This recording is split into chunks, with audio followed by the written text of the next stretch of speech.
Raiders Nation, we need to talk. Something is seriously wrong behind the scenes in Las Vegas, and it feels like nobody is paying attention to the details that actually matter. Training camp is barely underway, and the pressure is already unbearable on our franchise. We need to talk about what is happening right now before it is too late. So go ahead and drop a like and stay until the end, because this could change everything. According to reports that shook up the league offices over the last few hours, veteran defensive tackle Vita Vea has requested a trade from the Tampa Bay Buccaneers after contract extension talks completely stalled out. At 31 years old, the big man is entering the final year of a $71 million deal, but with his financial situation wide open and zero solid guarantees for the future. And where does our franchise fit into this story? According to Ted Nguyen over at The Athletic, internal sources reveal the player's desire is crystal clear: play out in California or put on the Raiders jersey. The bombshell blew up even more when Mitchell Renz from the Raiders report locked it down, claiming the silver and black front office already has a concrete trade offer sitting right on the table. Is this a good decision? Or a mistake that could cost us dearly? Let us take a cold look at the situation with our nose tackle group. Right now, we are rolling with Adam Butler, Benito Jones, Jonah Laulu, and JJ Pegues. It is obvious there is a screaming talent gap on the interior of our defensive line. Bringing in a generational talent and two-time Pro Bowler like Vea would fix that problem immediately. But on the flip side, the unavoidable question pops up: is it worth sacrificing valuable draft capital and squeezing the salary cap for a 31-year-old athlete when the team is still right in the middle of a delicate competitive rebuild? NFL analyst Chris Sims pointed out that the ties between our front office and the Bucs' upper management are super tight, which would make a backroom deal way easier.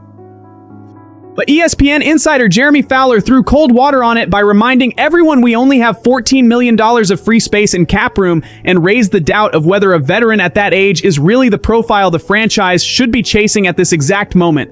The tension just keeps ramping up every single second. Is our general manager about to make the perfect move to lock down our defense, or are we running the risk of repeating past mistakes by dropping big money on guys whose careers are winding down? The fan base is split right down the middle, speculation is running wild, and front office leadership needs to move fast. But hold up. Because what comes next changes everything. The biggest unknown before training camp kicked off was the brutal battle for the most important position in the sport. Management brought in a seasoned veteran to take over the spot, but they spent the #1 overall draft pick on a generational phenomenon. The question on everyone's mind was, how long could the coaching staff hold back the rookie's rise? The official answer came down with full force. Coach Klint Kubiak announced without any hesitation that Kirk Cousins will be the clear-cut starting quarterback to kick off activities, stating in no uncertain terms that the veteran owns the job right now and earned every single rep because of how high-level he looked. But is keeping the rookie on the bench a smart move or a total waste of pure talent? According to the coaching staff, the plan is to bring the rookie along slowly, putting the kid through rigorous tests of resilience and IQ to see how he handles the extreme adversity of pro practices. The big question is whether management's patience will survive the very first sign of instability from the starting offense during the regular season. Cousins has the huge advantage of already knowing the offensive system run by Kubiak inside and out, plus he brings undeniable veteran leadership baggage into the locker room. That being said, at 38 years old, the experienced passer's playing time is running short, and the fan base is already showing historic anxiety to see the future of the franchise out there on the field. And the more we think about it, the more the doubt grows. How is the rookie going to soak up the pressure of leading a pro group while watching from the sideline? The coaches swear the total focus is getting all the quarterbacks ready to roll, but the outside heat is relentless.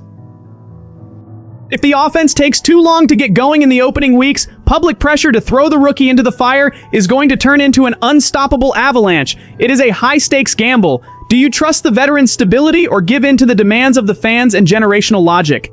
The coaching staff went the route of extreme caution, but in the NFL your margin for error is razor thin, and any early slip-up can blow this whole strategy sky high. The tension behind closed doors is thick, and the temperature spikes at every single press conference. Despite all the caution from the coaching staff and the plans to keep the rookie protected as a backup early in the year, the debate over the future of our quarterback position took over the entire national sports media. The big question is not if the rookie is taking over, but exactly at what point in the season the franchise is going to smash the emergency button. During a recent spot on Pat McAfee's show, analyst Dan Orlovsky was dead serious when he said he would sit the rookie for as long as humanly possible. His main argument is that the complexity of Klint Kubiak's offense demands an absurd level of mental decoding, with long play calls full of nuances that are light years away from anything the young kid ran in college football. Orlovsky pointed out that the jump to the pro speed is going to take a massive effort, warning that throwing the kid to the wolves too early could shatter the athlete's confidence way before it is time. In his eyes, the dream scenario would be waiting until the final third of the campaign, when the season is tightening up and the learning curve is locked in. Still, the reality inside the locker room looks like it is heading in the exact opposite direction of the TV experts' caution. The leaders on our roster have already made it clear that the young quarterback's infectious energy is totally flipping the team's vibe. Linebacker Nakobe Dean made sure to publicly praise the rookie's attitude, highlighting his natural leadership, constant optimism, and the instant respect the kid earned from his teammates during his very first weeks with the organization. This sets up a fascinating and dangerous contrast. While the outside analysts are screaming for extreme caution and playbook protection, the guys actually on the field already recognize the rookie's leadership aura. If the team stumbles out of the gate on offense, internal pressure from the locker room to put the young phenom in is going to crash head-on into the coaching staff's safe and sound game plan. The tightrope is stretched to its absolute limit in Las Vegas. Front office management is holding a strategic time bomb that could blow up the second there is a hiccup on the field. Now I want to hear from you, the fan who lives and breathes every second of this silver and black passion and refuses to watch our franchise spin its wheels in mediocrity while our division rivals get tougher by the day. Is our front office actually moving with the smart strategy needed to turn this roster into an immediate powerhouse, or are we just delaying the inevitable and stacking up problems that are going to blow up right in our face in the middle of the regular season when the heat is turned all the way up? Think hard about everything on the line right this second behind the scenes in Vegas. On one side, we have the real and explosive possibility of landing a holy terror for our defensive line, a tough-as-nails two-time Pro Bowl veteran like Vita Vea, who came right out and said he wants to wear our jersey and play in California. It is a golden chance to plug a historic hole on the interior of the defense and show the whole league our franchise is back to being a destination spot for the big names in the game. But at the same time, financial reality hits hard with a tight salary cap, leaving only $14 million to play with, plus the thorny dilemma of giving up precious draft picks for a 31-year-old player. It is a high-risk gamble, a shot in the dark that could cement current management or cost us a massive price down the road when we need depth and young legs on the roster. And to make this pure adrenaline trip even wilder, we have a perfect storm brewing at the most watched and important position in all of pro football. On one hand, the coaching staff led by Klint Kubiak dropped the hammer and locked in Kirk Cousins' experience and leadership as the undisputed starting quarterback to open the season, betting on the safety of a guy who knows the playbook inside and out. On the other hand, the massive shadow of our #1 draft pick, young phenom Fernando Mendoza, looms over every single play in training camp, pulling down crazy praise from teammates like Nakobe Dean, who is already shouting out the kid's infectious aura and natural leadership inside the locker room. Outside experts are warning that the scheme is way too complex for a rookie and are begging for total patience, suggesting we keep him safe on the bench until the final stretch of the season so the heavy pressure does not crush his confidence before he is ready. But anyone who knows our fan base knows damn well that patience has a very short shelf life in the NFL.